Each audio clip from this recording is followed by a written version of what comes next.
Saying goodbye to an icon. A president, senators, former mayors, and loved ones packed an Upper East Side church to honor Mario Cuomo.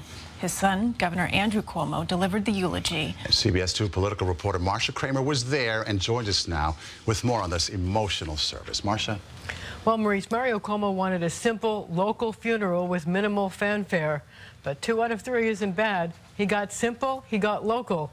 But the no fanfare part was hard to pull off for a 3-term former governor who was so beloved that hundreds of his former staffers stood in the snow for hours to get into the church to say a final goodbye.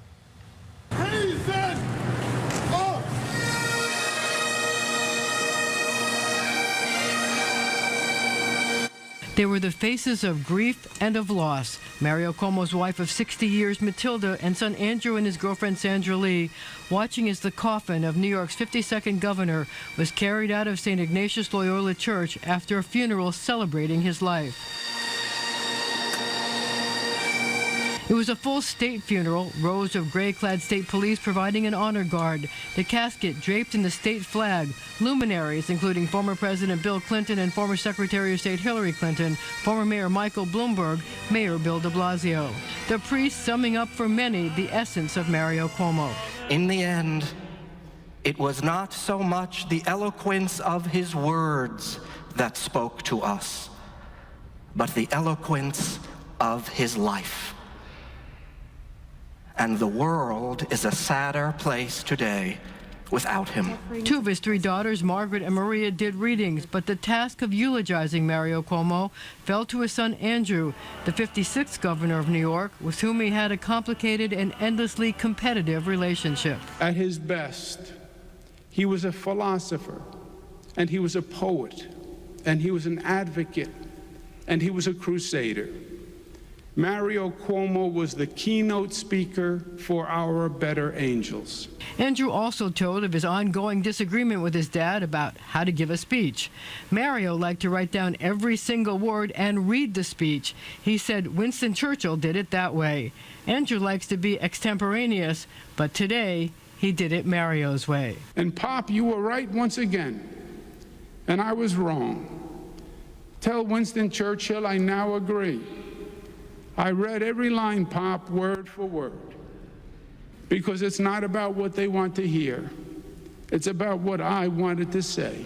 It was a joy. It was a celebration of a great man. I've rarely been to a service that better captured who a person was. Everybody here left feeling they knew him better and feeling even more gratitude for the life he lived. There were also the hundreds of Cuomo staffers, many wearing old campaign buttons, who waited in the snow for hours to attend the funeral. He's literally a perfect mix of superstar athlete, strength, honesty, governorship. There's no better. He's in our hearts, and he will be with us forever. And I think when his son said there's a hole in his heart, I think that speaks for a lot of us. There was also a poignant tribute offered from a bunch of union members. They stood on a frozen street corner for hours holding a sign that said simply, "Thank you, Mario." Maurice, Christine. And Marcia's sitting there for that service and watching it like so many of us did. It must have brought back all kinds of emotions, right? Do any in particular stick out? Well, you know, there's so many stories about Mario Cuomo. You mentioned one, though, where they actually mentioned you and well, the I think reporters. that it was done in the context of the fact that Mario Cuomo liked to call reporters, Andrew said at 7, it was really 6 a.m., to discuss or castigate you, basically castigate you about stories. And the funny part of the anecdote was that Andrew said, I have, you know, grown beyond my father, so now I wait until 9. But it still makes that call. It still makes the Off call. the record, too, Yeah, right? off the record. Marcia, it was a great report. Thank you for that.